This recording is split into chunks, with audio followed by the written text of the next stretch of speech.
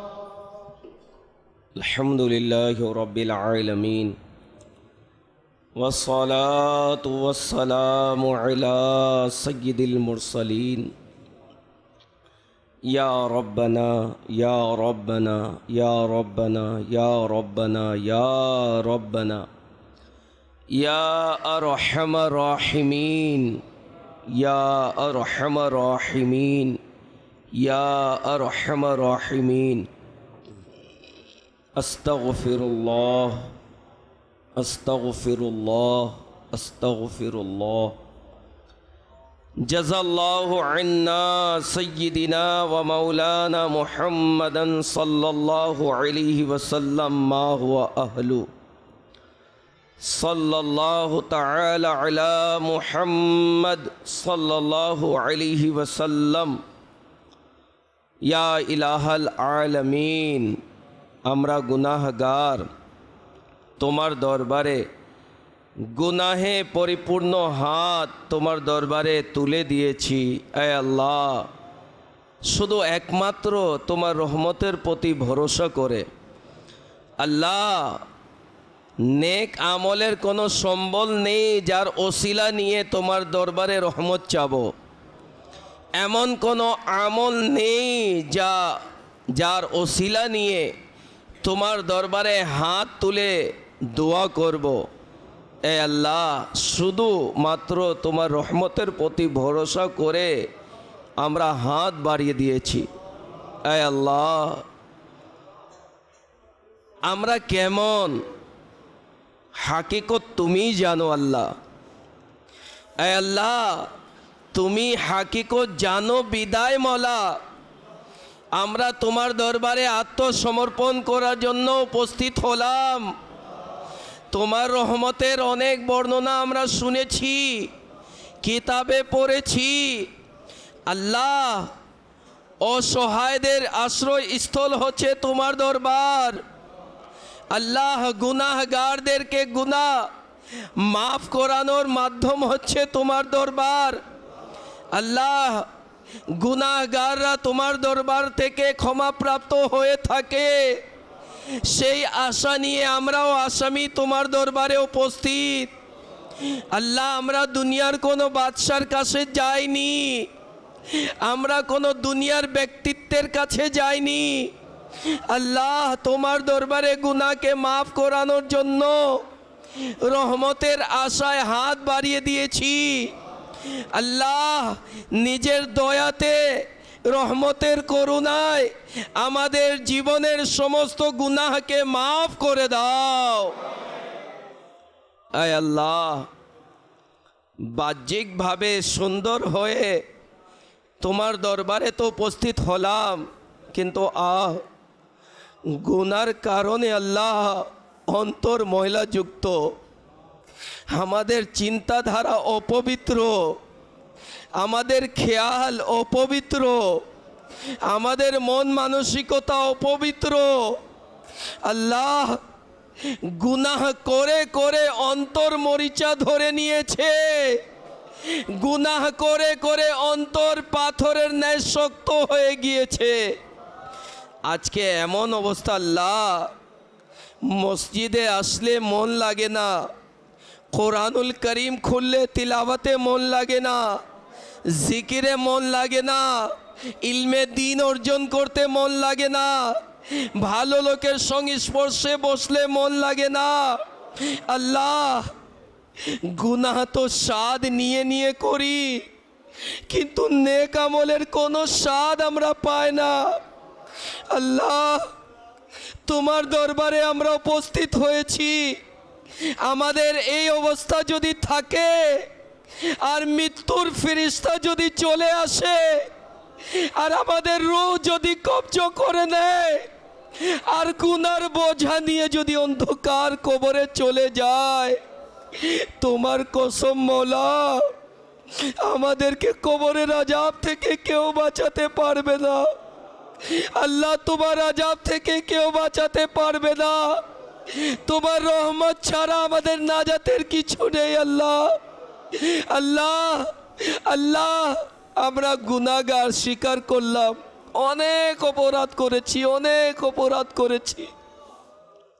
আমাদের গুনাহ সমুদ্রের ফেনা চাইতেও বেশি রয়েছে, আমাদের গুনাহ পাহাড় পর্বত থেকেও বেশি রয়েছে। আল্লাহ, আমাদের গুনাহ বালি কোনা থেকেও বেশি রয়েছে। কিন্তু আল্লাহ, এটা হাকিকত, এটা সত্য, আমাদের গুনাহ তোমার রহমত থেকে বেশি হতেই পারে না। আল্লাহ, তোমার রহমতের ওসিলায় আল্লাহ আমাদেরকে কবরে আযাব দিও না। আল্লাহ আল্লাহ, অন্ধকার কবরে নামার পূর্বে আমাদেরকে মাফ করে দিও মওলা। আল্লাহ, তুমি নিজের দয়াতে আমাদেরকে মাফ করে দাও। আল্লাহ, আমাদের প্রতি রাজি হয়ে যাও। আল্লাহ, আমরা কিছুই চাই না, তোমার দরবারে তুমি পূর্বে দিয়ে রেখেছো। আল্লাহ, পরার জন্য কাপড় চাই না, তুমি পরিয়ে রেখেছো। থাকার জন্য বাসস্থান চাই না, তুমি পূর্বে দিয়ে রেখেছো। আল্লাহ, শুধু একমাত্র তোমার রহমত চাই। আল্লাহ, তোমার রহমত যদি আমাদের সঙ্গে থাকে তাহলে আমাদের কোনো অভাব থাকবে না, পরকালের কোনো চিন্তা থাকবে না। আল্লাহ আল্লাহ, তোমার রহমত থেকে আমাদেরকে বঞ্চিত করিও না। আল্লাহ আল্লাহ, তোমার রহমত যদি শুধু নেককারদের জন্য হয়, আমি গুনাহগার কোথায় যাব? আল্লাহ, গুনাহ থেকে বাঁচার অনেক চেষ্টা করি, কিন্তু হায় শয়তানের কুমন্ত্রণায় পড়ে, নফসের ধোকায় পড়ে আল্লাহ গুনাহ করে বসি। বিবেক ধিৎকার দেয়, তোমার নেয়ামত খেয়ে আল্লাহ তোমার নাফরমানি করলাম।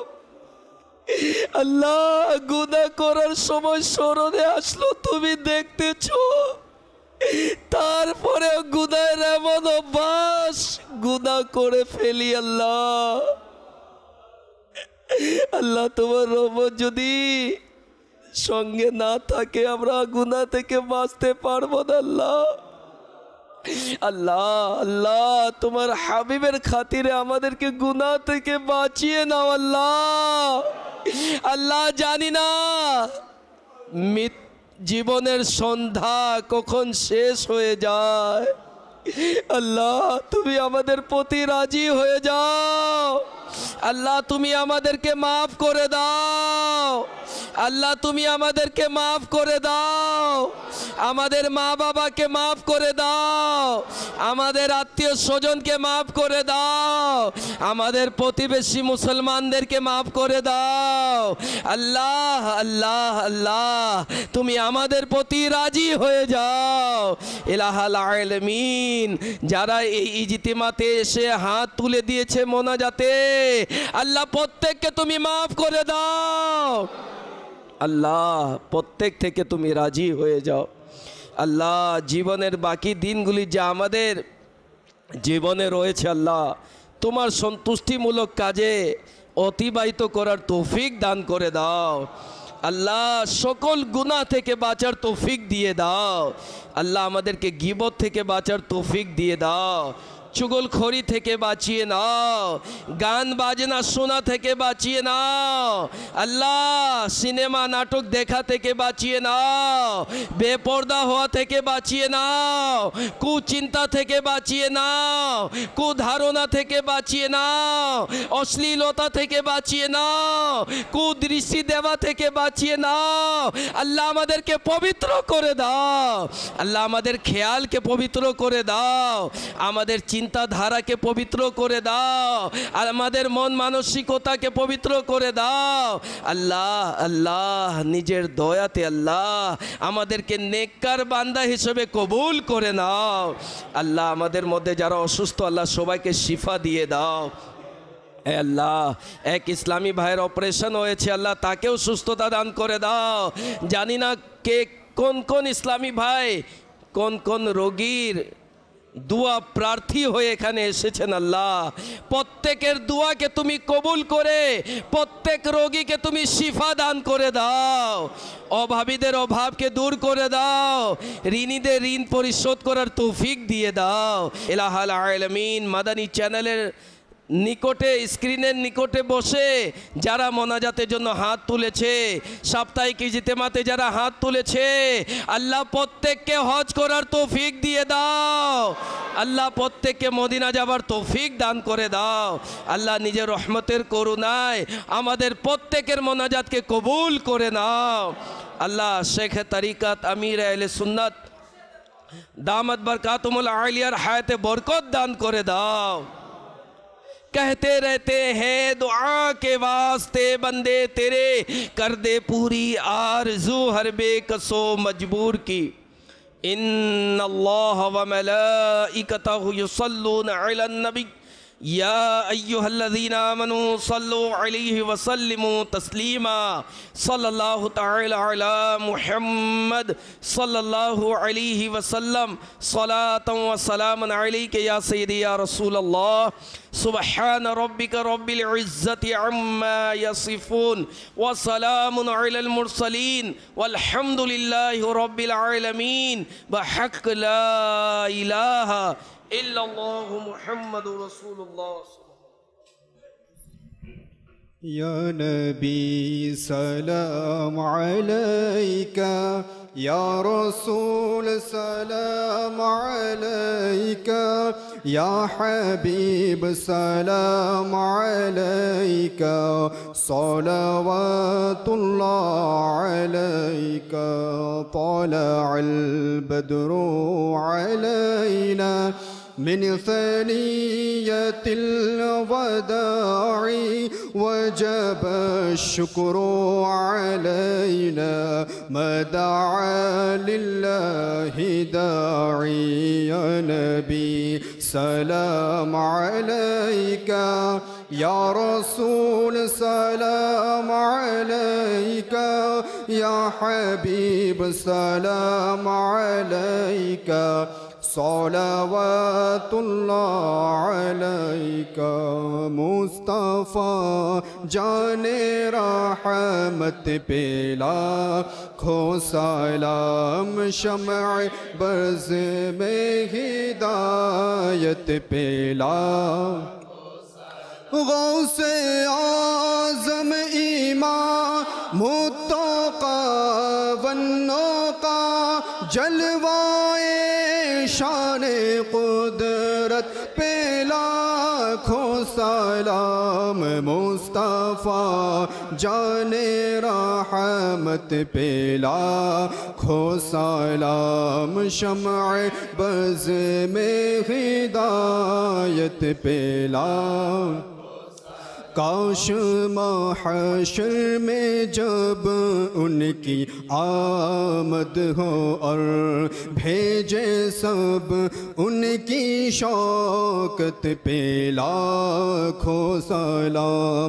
मुझसे खिदमत के कुदसी का है हर रज़ा, मुस्तफ़ा जाने रहमत पे लाखों सलाम। मुस्तफ़ा जाने रहमत पे लाखों सलाम, शमअ बज़ में हिदायत पे लाखों सलाम। सलातु वस्सलामु अलैका या रसूलल्लाह